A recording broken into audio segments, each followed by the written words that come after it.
Praise the Lord. கிறிஸ்துவுக்குள் எனக்கு மிகவும் பிரியமானவர்களே, ஆண்டவராகிய இயேசு கிறிஸ்துவின் நாமத்தினாலே உங்களுக்கு மிகுந்த சமாதானம் என்று நான் உங்களை வாழ்த்துகிறேன். ஒரு மனிதன் இன்னொரு மனிதனை திருப்திப்படுத்துவதற்காக அவர்களுக்கு முன்பாய் எப்படியெல்லாம் நடந்து கொள்ளுகிறார்கள் என்பதை நாம் அனுபவமாய் காண்கிறோம். மேலதிகாரிகள் நம்மேல் பிரியப்படும் விதத்தில் நம்முடைய நடவடிக்கைகள் இருக்கிறது. அதாவது மேலதிகாரிகள் நான் செய்கிற வேலையில் அவர்கள் எனக்கு கொடுத்த பொறுப்புகளிலே நான் சரியாய் நடந்து கொள்ளுகிறேன் என்று அவர்கள் உணர வேண்டும் என்பதற்காக சில காரியங்களை செய்து மேலதிகாரிகளை திருப்திப்படுத்துகிறோம். நம்மை படைத்த ஆண்டவர் நம்மை படைத்ததற்கான அந்த திட்டமும் நோக்கமும் சரியாய் கடைபிடிக்கப்படுகிறது என்று திருப்திப்பட்டு கொள்ளும்படி நாம் நடந்து கொள்ளுகிறோமா? வேதத்தில் இஸ்ரவேல் தேசத்தில் பெத்லெகேம் என்று சொல்லக்கூடிய பகுதியில் ஒரு கிணறு இருந்தது. அந்த கிணற்று தண்ணீர் அவ்வளோ இனிமையாய் இருக்கும். தாவீது ராஜாவுக்கு அந்த கிணற்று தண்ணீர் அதிகமாய் பிடிக்கும். அவர் அதை விரும்பி குடிக்கிறவர். பெலிஸ்தியர்கள் படையெடுத்து வந்தவர்கள் அந்த பெத்லெகேமை சூழ பாளையம் இறங்கினார்கள். அப்ப தாவீது ராஜா படை வீரர்களை பார்த்து கேட்கிறார், எனக்கு தாகமாய் இருக்கிறது, அந்த பெத்லெகேம் கிணற்றிலிருந்து யார் எனக்கு தண்ணீர் கொண்டு வருவார்கள்? இவ எதிரிகளாகும் அந்த கிணற்றை சுற்றிலும் பாளையம் இறங்கி ஆயுதம் ஏந்தினவர்களாய் காணப்படுகிறார்கள். 2 சாமுவேல் புஸ்தகம் 23ஆம் அதிகாரம் 15-16 வசனங்களிலே எழுதப்பட்டிருக்கிறது.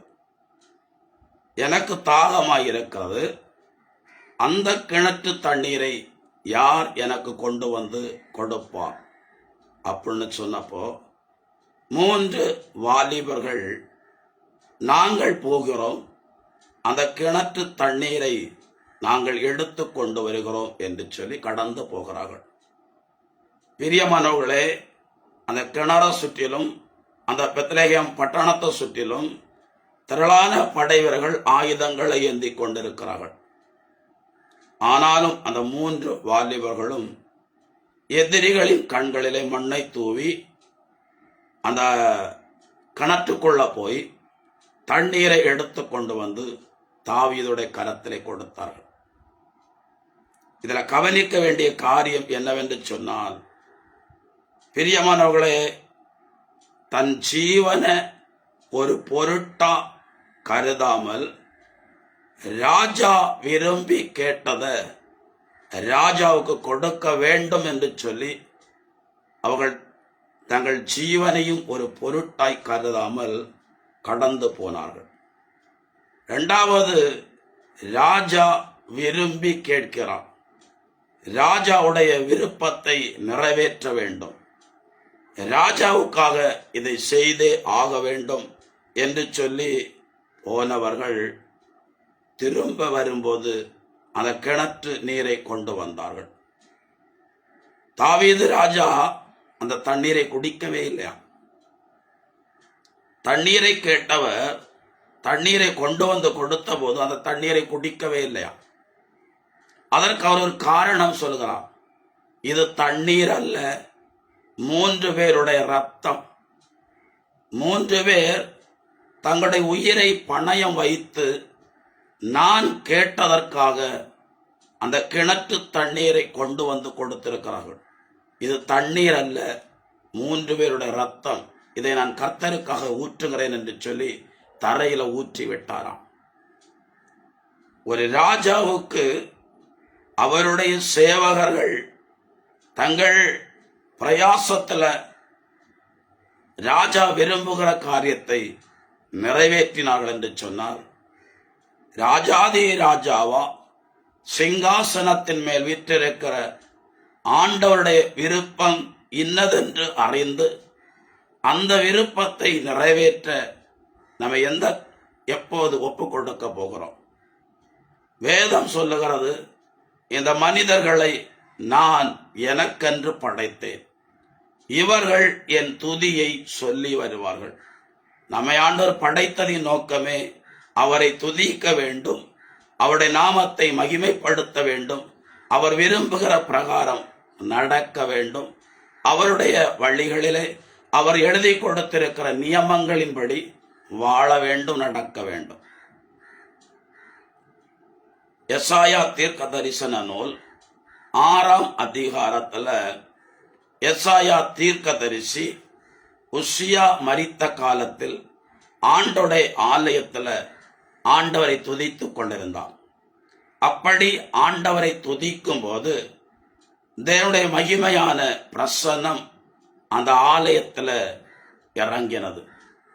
தேவனுடைய ஆடையின் தொங்கல் அந்த சிங்காசனத்துல அந்த ஆலயத்துல வெளிப்பட்டது.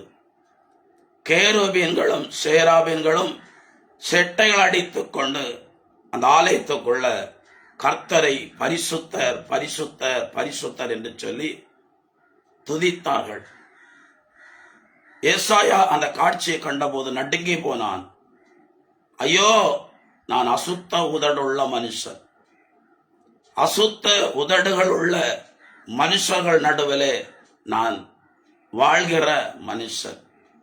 அப்படின்னு நான் சொன்னபோது ஒரு தேவதூதன் பலிபீடத்திலிருந்து ஒரு குரட்டுல அக்கினியை எடுத்து கொண்டு வந்து ஏசாவின் நாவை அந்த அக்கினினால் தொட்டாராம்.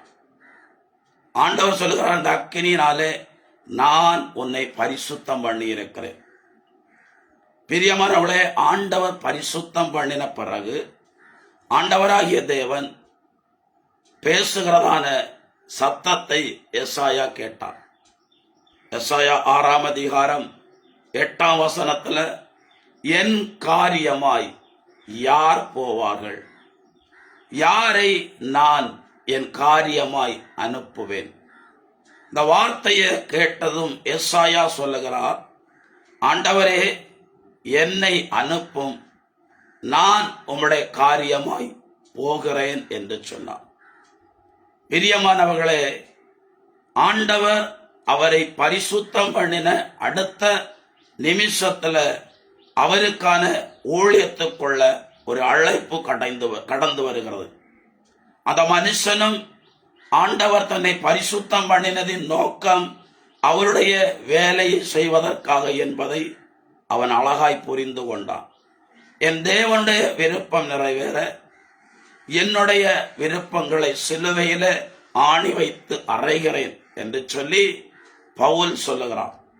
கலாத்தியர் 2ஆம் அதிகாரம் 19, 20 ஆகிய வசனங்களிலே ஆண்டவருடைய அதாவது என்னுடைய கிறிஸ்துவுக்குரியவர்கள் அவருடைய ஆசை, இச்சை, இழி உணர்ச்சிகளை சிலுவையிலே அறைந்து விட வேண்டும். இனி வாழ்வது நான் அல்ல, கிறிஸ்து என்னிலே பிழைத்திருக்கிறார் என்று பவுல் சொல்லுகிறார்.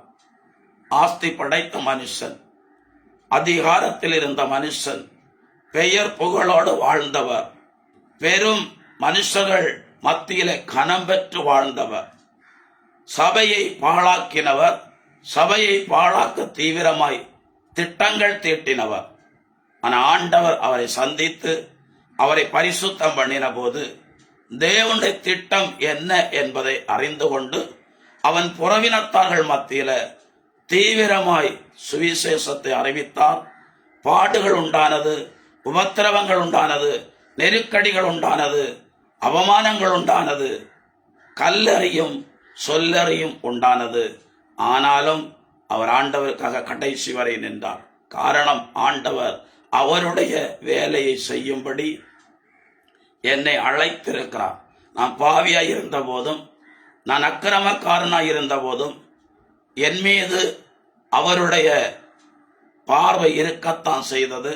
அவர் என்னை தள்ளிவிடவில்லை, பாவி என்று தள்ளிவிடவில்லை.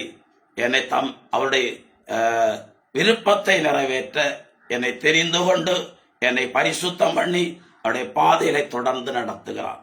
ஏசாவை பார்த்து கேட்ட அதே கேள்வியை தான் இந்த நாளிலே இறைவார்த்தை கேட்கிற உங்களை பார்த்தும் சொல்லுகிறார். யாரை நான் அனுப்புவேன்? என் காரியமாய் யார் போவார்கள்? பிரியமானவர்களே, அப்சலோம் மரித்து போனான். அந்த செய்தியை சொல்வதற்கு அகிமாசுடைய மகன் நான் போகிறேன் என்று சொல்லுகிறான். ஆனா யோவாப் அவனை அனுப்பாம இன்னொருத்தனை அனுப்புகிறான். மன்னிக்கவும், அப்சலோம் மரித்த காரியத்தை சொல்ல ஒருவனை அனுப்பின போது இன்னொருவன் போட்டி போட்டு நானும் போகிறேன், நான் போய் சொல்லுகிறேன் என்று சொல்லி ஆதங்கப்பட்டு கொண்டான். அவர் சொல்றாரு, நல்ல செய்தி சொல்வதற்கு நீ ஏற்ற ஆள் அல்ல, அவன் போகட்டும்னு சொன்னான். இல்ல நானும் போகிறேன் என்று சொல்லி தன்னுடைய தலைவனிடத்துல நல்ல செய்தியை சொல்வதற்காக அனுமதி பெற்றுக் கொண்டு 2 பேர் ஓட்டமாய் ஓடினார்கள். அப்சலோம் மரித்த காரியம் இஸ்ரவேல் தேசத்துல பிரியமானவர்களை கொண்டாடப்பட்டது. காரணம், தாவீது தேசத்தை விட்டு போவதற்கு இந்த அப்சலோம் காரணம். இப்ப அப்சலோம் மரித்து விட்டான். இனி ராஜா தேசத்தை ஆள்வதற்கு எந்த தடையும் இல்லை. அதை சொல்லுவதற்கு 2 பேர் ஓட்டமாய் ஓடினார்கள். இயேசு ஆண்டவர் நமக்காக சிலுவையில் அறையப்பட்டார். பாவத்திலிருந்து, சாபத்திலிருந்து, நோயிலிருந்து, தாரித்திரத்திலிருந்து, பிசாசின் பிடியிலிருந்து அவர் நம்மை விடுதலையாக்க கல்வாரி சிலுவையிலே அவர் உயர்த்தப்பட்டார். இந்த செய்தி பாடு வேதனைகளோடு இருக்கிறவர்களுக்கு, கடன் பாரத்திலிருந்து மீள முடியாமல் இருக்கிறவர்களுக்கு, கொடிய நோயிலிருந்து மீள முடியாமல் இருக்கிறவர்களுக்கு தேவையான செய்தி. இதை யார் கொண்டு போவார்கள் என்பதுதான் இன்று உங்களையும் என்னையும் பார்த்து ஆண்டவர் கேட்கிற கேள்வி. ஏசாவை போல ஆண்டவருக்கு ஒப்புக் கொடுங்க. ஆண்டவரை என்னை அனுப்பும், நான் உம்முடைய காரியமாய் போகிறேன் என்று சொல்லுங்க. அநேகம் ஜாதி ஜனங்கள் இருளிலிருந்து வெளிச்சத்தை காணும்படி, வெளிச்சத்துக்கு வரும்படி நம்மை ஆண்டவர் நடத்துவார், பயன்படுத்துவார். எங்களை அதிகமாய் நேசிக்கிற எங்கள் அன்பின் பரலோக பிதாவே, இந்த இறை வார்த்தைகளை கேட்கிற ஒவ்வொருவரை பொறுப்படுத்திக் கொள்ளும். உங்க கரத்தினால் இவர்களை தாங்குங்க, செம்மையான பாதையில நடத்துங்க. உங்களுக்கு பிரயோஜனப்படும்படி ஆண்டவரே இவர்களை பொறுப்படுத்திக் கொள்ளுங்க. உங்க ஆணி பாய்ந்த கரம் இவர்களை தாங்கட்டும். இயேசு கிறிஸ்துவின் பெயராலே ஒப்பு கொடுத்து ஜெபிக்கிறேன். ஜபங்கேளும் ஜீவனுள்ள நல்ல பிதாவே, ஆமேன். God bless you. சமாதானம்.